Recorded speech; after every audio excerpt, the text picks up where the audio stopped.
Hvala vam na ovom uvodu i hvala na pozivu na ovaj stručni skup.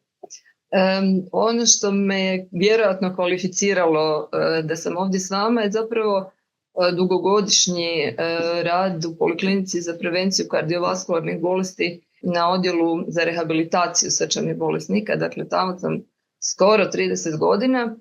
U tih 30 godina je bilo bolesnika s ugrađenim kardioverter defibrilatorom. Oni su jednako tako kao i drugi bolesnici sa drugim indikacijama bili normalno uključeni u tromjesečni program i to je potaknulo moj interes za tu specifičnu populaciju bolesnika, a s druge strane, nažalost, imam i privatni interes, pa jako pratim to područje.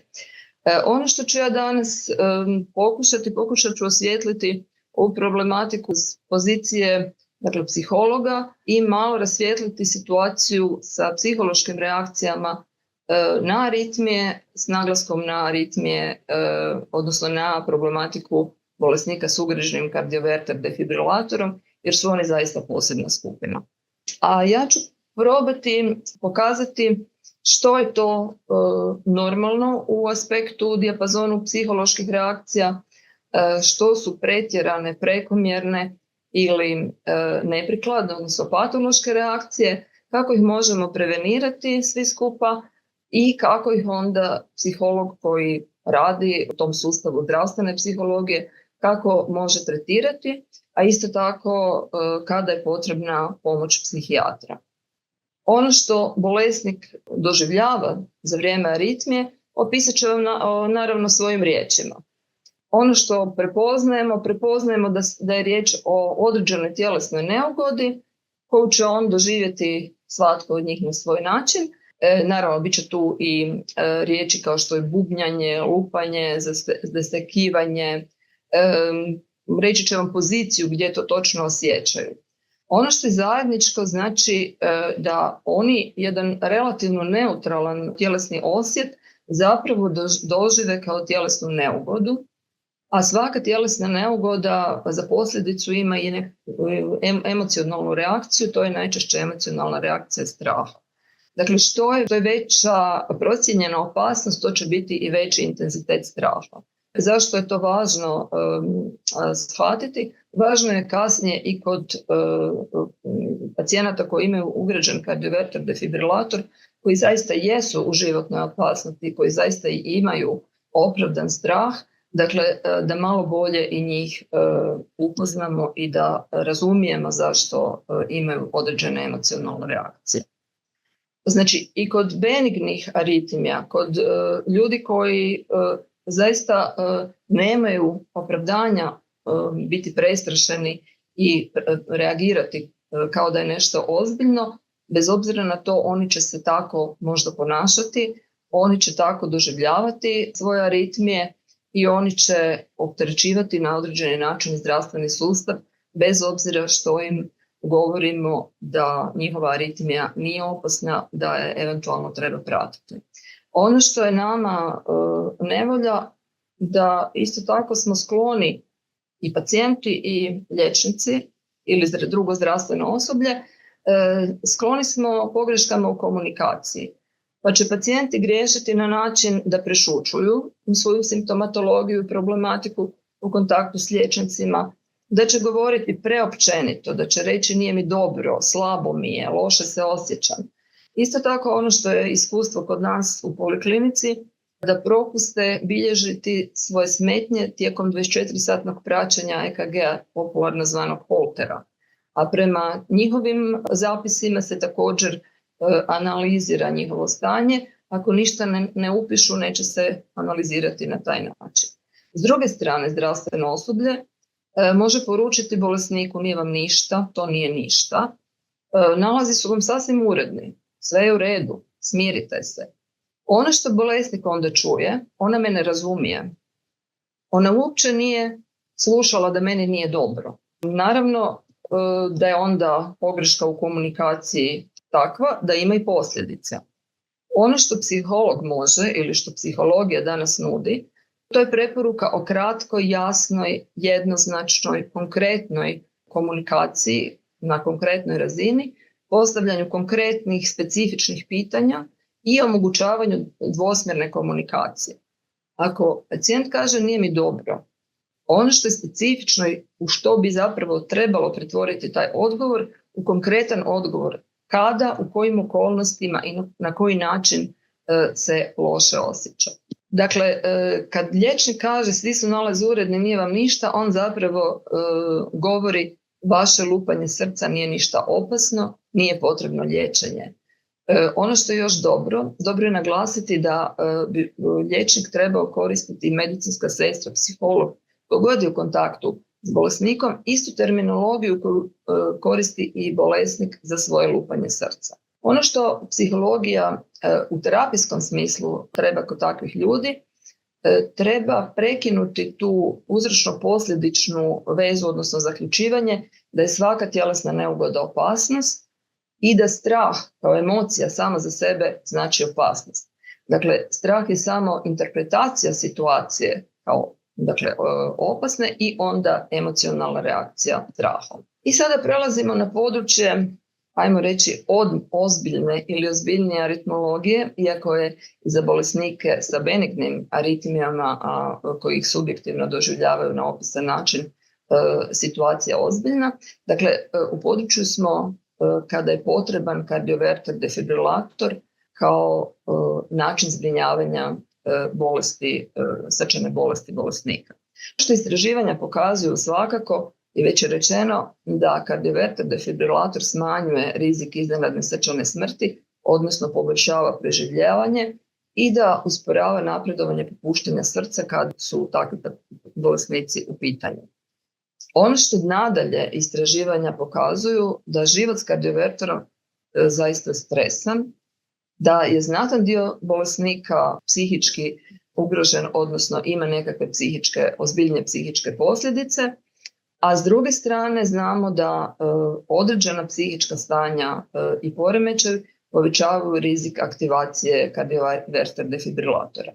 Čini se kao da smo u nekom začaranom krugu, međutim probat ćemo taj krug prekinuti na način da najprije preveniramo pojavu neželjenih psihičkih posljedica, a ako to ne možemo, onda ćemo tretirati one poremećaje koje dijagnosticiramo.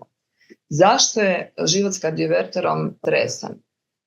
Zbog same bolesti koja je razlog za ugradnju, zbog onoga što su kolegice već rekle, dakle, sama implantacija uređaja izaziva određenu neugodu. Aktivacija uređaja, znači isporuka impulsa, je bolna. Docentica Jurišić je prikazala snimku udarca konja kopitom. Bolesnik koji je bio na rehabilitaciji kod nas upravo je tako opisao aktivaciju uređaja. Jedan od njih je rekao da je to kao udar groma, a ono što literatura govori je da procjena intenziteta boli kod ovih bolesnika kod kojih se aktivira uređaj je negdje malo više od 6 na skali od 1 do 10. Stresno je ako imamo ograničenja u profesionalnom i privatnom životu, stres je povezan sa strahom u vezi nepouzdanosti samog uređaja, hoće li on prepoznati aritmiju, hoće li na vrijeme isporučiti impuls. I isto tako sama visoka razina neizvjesnosti i osjećaja gubitka kontrole u vezi aktivacije je stres sam za sebe. Naravno ima još izvora stresa u životu takvih bolesnika, ovo su neki koji su najizraženiji. Nepoželjne psihološke posljedice, već sam rekla, prisutne su u visokom postotku, važno ih je prepoznati, važno ih je na vrijeme identificirati, prokomentirati s bolesnikom, vidjeti može li se zbrinuti u okviru psihološkog pristupa ili će eventualno biti potrebna i psihijatrijska pomoć. Ovo su najčešći poremećaji prema dostupnoj literaturi i ono što se još može reći da će dijagnostička kategorija biti najčešće poremećaj prilagodbe, a onda su druge dvije anksioznost i depresivnost. Dakle, nije neobično da imate psihičke posljedice ako imate ugrađen kardioverter defibrilator. Važno ih je prepoznati, važno se na vrijeme javiti po stručnu pomoć i vjerojatnost negativnih posljedica će biti manja. Ali zašto uopće negativne posljedice kada imamo depresivnost ili anksioznost povezanu s kardioverter defibrilator? Pretpostavka je da dolazi do neravnoteže u radu autonomnog žičanog sustava kada simpatikus dominira nad parasimpatikusom. Simpatikus je onaj dio našeg autonomnog žičanog sustava koji nas energizira, koji nas tjera na akciju, a onaj drugi parasimpatikus nas dovodi do stanja opuštenosti, uvodi nas u san. Dakle, to je jedna lijepa ravnoteža i vaga u toku jednog dana, odnosno života, i pretpostavka je da su ta dva sustava u ravnoteži. Ako oni nisu u ravnoteži, smanjuje se variabilnost srčanog ritma i povećava vjerojatnost za maligne aritmije. Onaj drugi dio medalje su problemi ponašanja. Dakle, ljudi sa psihičkim poteškoćama neće slijediti zdravstvene preporuke onako kako bi slijedili da te psihičke poteškoće nemaju. Ono što danas psihologija zna da se psihičke poteškoće nakon ugradnje kardioverter defibrilatora mogu prevenirati s jedne strane, s druge strane mogu se prepoznati i tretirati i na taj način dovodimo do poboljšanja općenitom funkcioniranju srčanih bolesnika. Što može pomoći u smislu prevencije? Može pomoći informiranje, edukacija, uključivanje bliskih osoba u proces oporavka, uključivanje bolesnika u neformalne zajednice ili udruge i institucionalizirana rehabilitacija. Znanstvena su istraživanja pokazala da svi ovi elementi mogu pomoći. Što je potrebno prije ugradnje defibrilatora? Tu je riječ o situaciji donošenja odluke. Ne donosi odluku samo liječnik ili liječnički tim, nego donosi odluku i bolesnik. Dakle, bolesnik odlučuje na kraju krajeva želi li ugradnju defibrilatora ili ne. Da bi takvu odluku on mogao donijeti, mora biti dobro informiran. Ono što je izrazito važno je istaknuti prednosti ugradnje defibrilatora i važno je na neki način dati mogućnost odlučivanja bolesniku, dakle potaknuti njegov osjećaj da on ovdje ima kontrolu i da on odlučuje. Stvar je u tome da je proces donošenja odluke sam po sebi stresan i da što duže traje, to napetost više raste. Dakle, treba informirati bolesnika o bolesti, o pogodnostima ugradnje i o tome što ga čeka što ranije u tom cijelom procesu. Nakon što je kardioverter defibrilator ugrađen, onda imamo šire mogućnosti jer bolesnik više nije fokusiran i isključivo na jednu stvar, a to je hoće li ili neće dobiti, odnosno pristati na takav uređaj. Sada imamo situaciju da ga možemo educirati, da možemo upotrijebiti i širu okolinu da nam bude podrška i imamo onda dobru platformu da bolesnik više ne osjeća nesigurnost i neizvjesnost, nego da je sigurniji i da je ta razina anksioznosti i tjeskobe zbog nerazumijevanja manja. Što nam bliske osobe mogu? Mogu nam biti saveznici. Dakle, bliske osobe bolesniku će nam biti saveznici ako ih dobro informiramo, ako ih isto tako na vrijeme uključimo i ako odgovorimo na sve njihove nedoumice. Ono što meni jako zanimljivo i zgodno u istraživanjima oko uključivanja bliskih osoba je činjenica da se dobri sustavi, dobre obitelji oko bolesnika homogeniziraju. A sustavi koji ne funkcioniraju od ranije dobro neće nam biti dobri suradnici. Ali tu ne možemo ništa promijeniti. Uključivanje u udruge i neformalne zajednice. Nisam ovaj slajd stavila zato što smo u okviru udruge Ritam srca, nego zaista udruge mogu jako puno pomoći.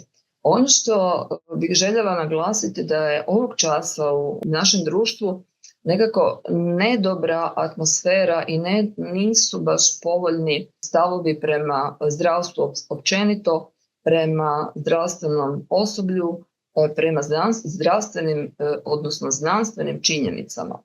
Preko udruga možemo plasirati ispravne informacije, točne informacije, informacije koje su relevantne za skupinu kojoj se obraćamo i to mi se čini izuzetno velikom prednošću u ovom trenutku. S druge strane, bolesnici međusobno u komunikaciji u takvim udrugama se mogu identificirati jedni s drugima, a to je nezamjenjivo. To je nemoguće kada je u pitanju zdravstveno osoblje ili članovi obitelji. Dolazimo do slajda kad opet postajem emocionalna, zato što je riječ o rehabilitaciji i znam koliko rehabilitacija znači srčanim bolesnicima općenito, a pogotovo znači bolesnicima s kardioverter defibrilatorom, jer ih, kažem, naša rehabilitacija u poliklinici srčanoj koja traje 3 mjeseca, gotovo da mogu reći vodi za ruku u tim različitim etapama prilagodbe bolesti, dakle aritmiji, bolesti zbog koje je ugrađen kardioverter defibrilator, a i sama činjenica da imaju uređaj s kojim se treba živjeti drugačije nego ranije. To ne mora značiti nužno manje kvalitetno, to ne mora značiti s više ograničenja. Naprotiv, kardioverter defibrilator za većinu bolesnika znači slobodu, znači šire mogućnosti, ali treba doći do tog stadija i bolesnik treba vođenje pritom. Ono što se u našoj poliklinici radi, dakle radi se sveobuhvatna rehabilitacija, vodi se briga o funkcioniranju i na tjelesnoj i na psihičkom i na socijalnoj razini, a rezultati govore o tome da se nakon sveobuhvatne rehabilitacije poboljšava kardiorespiratorni status, da je smanjena učestalost hospitalizacija, smanjen mortalitet, relativno kratkoročno promatran, i da se podiže opća dobrobit bolesnika. Ono što još jednom želim reći, znači svaki bolesnik s kardioverter defibrilatorom ima indikaciju za kardiovaskularnu rehabilitaciju, a u kontaktu s voditeljem naše rehabilitacije postići će se dogovor je li konkretna osoba za rehabilitaciju ili ne, je li rehabilitacija preporučena ili ne i u kojem obliku. Ono što isto tako valja reći za stručnu javnost, da još uvijek nema postupnika za kardiovaskularnu rehabilitaciju bolesnika s kardioverter defibrilatorima. Ono što je, znači, iduća faza je pomoć kod problema. Dakle, kada problem već nastane, što se može pružiti bolesniku s kardioverter defibrilatorom i emocionalnim problemima, odnosno posljedicama. Ono što je jedna općenita stvar sa svim ograničavajućim stanjima i bolestima je zauzimanje pozicije borca u odnosu na poziciju žrtve. Poziciju borca odmah možete prepoznati ako vas bolesnik pita: u redu, moje stanje je teško, ali što medicina danas može učiniti za mene? Što biste vi preporučili? Što biste vi napravili da je u pitanju vaša majka? Mogu li potražiti drugo mišljenje? To su sve pitanja iz pozicije borca. Pozicija žrtve je takva da će vas bolesnik pitati: zašto se to baš meni dogodilo? Zašto mi se to baš sad dogodilo? Dakle, to je jedna defetistička pozicija. Ono što je nadalje dobro je da se bolesnik upita što sve još mogu, što smijem, što imam, koje su mi još mogućnosti, kapaciteti, a ne gledati što mu se uskraćuje, što sve više nemam i što više ne mogu i ne smijem. Ono što je za sve ljude važno, a pogotovo važno za ljude sa ograničavajućim bolestima, je pronalaženje primjerene svrhovite aktivnosti. Nažalost, tu nema općeg ključa. Ne možemo preporučiti konkretne aktivnosti za konkretne bolesnike.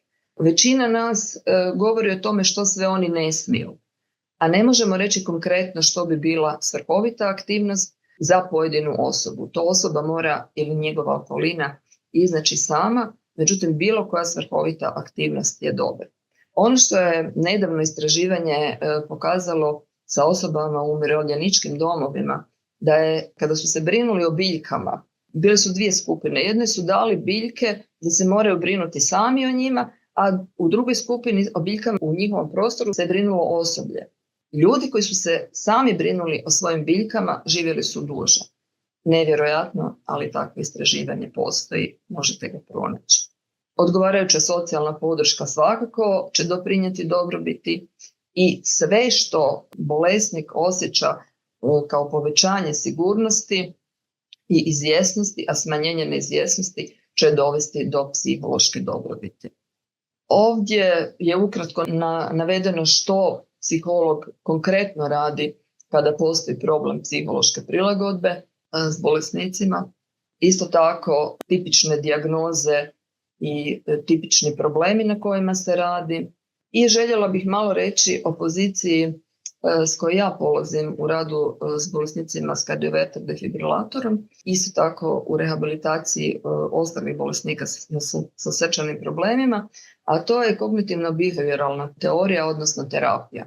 Kako biste razumjeli o čemu je riječ, dakle, polazište je 4 razine funkcioniranja ili 4 elementa ljudskog funkcioniranja. To je misaono funkcioniranje, emocionalno funkcioniranje, tjelesno i ponašanje. I sve se to odvija u određenim okolnostima, odnosno okolini. Tretman se sastoji od toga da se pronađe disfunkcionalni element i onda se zapravo učini taj element funkcioniranja funkcionalnim. Ono što se najčešće događa da je to na razini mišljenja, dakle na ovoj kognitivnoj razini, da postoje predrasude, stereotipi, pogreške u mišljenju. I onda se radi na njima da bi se postigla psihološka dobrobit i napredovanje u smislu prilagodbe koronarnoj bolesti. I sada sam izdvojila neke primjere iz terapijskog rada da biste vidjeli uopće o čemu je riječ. Dakle, imamo prvog bolesnika koji ima neodređen strah u vezi budućnosti, stalno je zabrinut, očekuje da će se nešto loše dogoditi njemu ili članovima obitelji ili bilo kome koga on voli. Ono što je psihoterapijski dobro da se takvog bolesnika orijentira na ovdje i sada. Dakle, postavljamo se pitanje kako se sada osjećate. Je li vam sada dobro? Smeta li vas što ovog časa?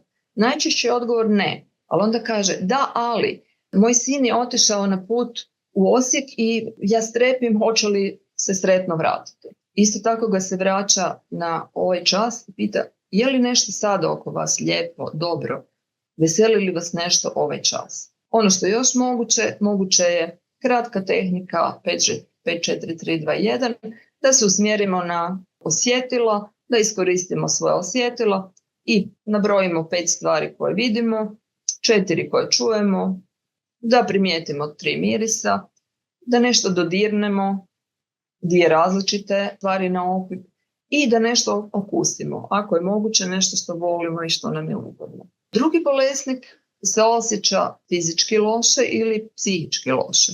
Dakle, zaista mu je loše. Ono što je dobro je racionalno suočavanje u suprotnosti s emocionalnim suočavanjem. Emocionalno suočavanje često će biti iracionalno i dovesti do iracionalnog ponašanja i u konačnici destruktivno. Racionalno suočavanje izgleda otprilike ovako. Znači, razumijem da vam nije dobro. Jeste li se već ovako osjećali? Koliko je to trajalo? Što vam je pomoglo u toj situaciji? Možete li sada nešto konkretno učiniti da vam bude bolje? Ako ne možete i ako je visoka razina fizičke trpnje ili psihičke, možete li tražiti pomoć od nekog drugog, bez obzira je li to formalna ili neformalna pomoć, a da vam bude bolje? Idući primjer se odnosi na bolesnika koji stalno, dakle kroz cijeli dan, bez obzira što radi, bez obzira kakvu aktivnost ima, je li sam ili u društvu, stalno ima crne misli i ne može ih se osloboditi. Na primjer, pacijenti s kardioverter defibrilatorom. Što ako me pogodi kada sam doma, sama, neću dočekati sutra? Što ako ostanem nepokretna? Ako vam kroz cijeli dan neka od tih misli ometa emocionalno funkcioniranje, socijalno funkcioniranje, ono što tog časa radite, ako se ne možete odvojiti od takve misli, to je zaista opterećujuće, smanjuje kvalitetu života, iscrpljuje, dovodi do depresivnosti ako nije i sama reprezentant depresije. Ne znam možete li zamisliti takav život. Ono što se terapijski radi, upućuje se bolesnika na izolirano razmišljanje. Dakle, ne, vi nemojte tako misliti ili nije dobro da tako mislite. U redu, mislite tako, ali neka to bude jedan odsječak vremena u vašem danu. Ne više od pola sata, maksimalno sat vremena ako je neka komplicirana stvar koja se treba odraditi. I to ne smije biti na početku dana, niti na kraju dana prije spavanja. Bolesnik odredi vrijeme kada će misliti o tim svojim crnim mislima. Na primjer, o tome ću misliti poslijepodne između 14 i 14:30 To je moja vremenska ladica za spremanje crnih misli. Tada mogu s nekim i podijeliti ono što mislim. Dakle, u bilo kojem času u danu javi se ideja neću dočekati sutra, bolesnik se sjeti, o tome ne razmišljam sada, nego spremam za 2 sata poslije podne. Imamo bolesnika koji je negativističan, koji je pesimističan, koji negativno procjenjuje svoju prošlost, nezadovoljan sa sadašnjošću, budućnost mu je crna i nikako da se izvuče iz takvog jednog sustava razmišljanja i procjene svoje prošlosti, sadašnjosti i budućnosti. To je specifičnost depresivnog načina razmišljanja depresivnog bolesnika. Ono što psihologija može pomoći, aktivnim pronalaženjem suprotne ideje, suprotne misli i onda primjera za takvu misao. Bolesnik može reći, ništa nisam u životu postigao, sve mi je ovo sada besmisleno, ništa dobro ne mogu ni očekivati. Ono što je dobro, znači suprotno od ništa nisam postigao, u životu sam puno toga postigao. I onda on daje primjere za svoja postignuća. Djeca su mi dobra, sagradio sam kuću, na poslu su me cijenili. Sve ovo sada je besmisleno. Moj život ima smisla. Unatoč svemu mogu se brinuti o sebi, čitanje i moje ruže me vesele i to mi može biti ovog časa utjeha. Ništa dobro ne mogu očekivati. U budućnosti me očekuju neke lijepe stvari. Samo da dočekam da unuk diplomira. U jesen će mi žena napuniti 75. Proslavit ćemo zajedno. Volim pogledati nogomet, uskoro će prvenstvo, ne znam za koliko, ali zbilja će skoro. Imamo iduću situaciju kada je bolesnik ljut, tko od nas nije, kada majstor kasni. Dakle, majstor je obećao doći, on ne dolazi, bolesnik se ljuti, međutim bolesnik je osviješten i kaže, aha, pa ja se ne smijem ljutiti zbog svoje bolesti. Znači, ljut je i na majstora i na sebe. Ono što psihologija može ga uputiti da koristi vremensko sito. Čovjek se pita, hoće li mi ova situacija koja me naljutila silno biti jednako važna navečer, sutra, za tjedan dana, za mjesec dana iduće godine. Ovaj bolesnik je rekao za tjedan dana, pa više se toga neću sjećati. Sigurno će doći nešto novo. I nerijetko se dogodi da bolesnici da se počnu sami sebi, sami se sobom smijati kada iskoriste ovo vremensko sito i zapravo vide banalnost ljutnji oko beznačajnih stvari. Imamo bolesnika u konkretnoj situaciji nakon aktivacije uređaja, odnosno isporuke šoka, naravno da je preplašen, loše se osjeća i govori u sebi. Što mi je to trebalo? Bolje da nisam ni pristao na defibrilator. Ne bi mučio ni sebe ni druge. Sad i žena i sin paničari u šoku a evo gle kak sam jadan. Što on radi? On ima negativan unutrašnji govor. Poziva ga se na pozitivan unutrašnji govor i on je zaista rekao, najgore je prošlo, aparat mi ovaj puta spasio život, treba će mi neko vrijeme da se smirim, ali vrijedilo je. Ono što moramo računati nakon isporuke šoka, različiti ljudi će trebati različito vrijeme za prilagodbu i za ponovno uspostavljanje jednog osjećaja sigurnosti s uređajem. I ono što je meni jako drago i važno, bolesnici koji imaju kapacitet za produktivni humor, dobro ih je potaknuti da ga iskoriste. Imali smo bolesnika koji je sreo prijatelja, koji je čuo da je taj bolesnik u ozbiljnoj situaciji, da je životno bio ugrožen i da sad ima neki aparat i očekivao je da taj čovjek leži u krevetu kod kuće, a vidi ga odjednom šeće u kvartu. I jako se začudi i kaže, pa šta ti radiš ovdje? A naš bolesnik je rekao, evo Ivo, sada sam puno bolje nego prije, idem na struju. Čak sam bolji od ovih auta, moja baterija takva da se puni svakih 10 godina. Dakle, bez obzira na svoju situaciju zadržao je taj humor i plasirao ga je u pravom trenutku. I za kraj, imam jednu karikaturu koja mi je zgodna bila. Znači, ako EKG nije pokoren, onda imamo problem. A ja bih rekla ne, nemamo problem, imamo primarius Pezo, imamo docenticu Jurišić, imamo kardioverter defibrilatore i stvar može biti riješena.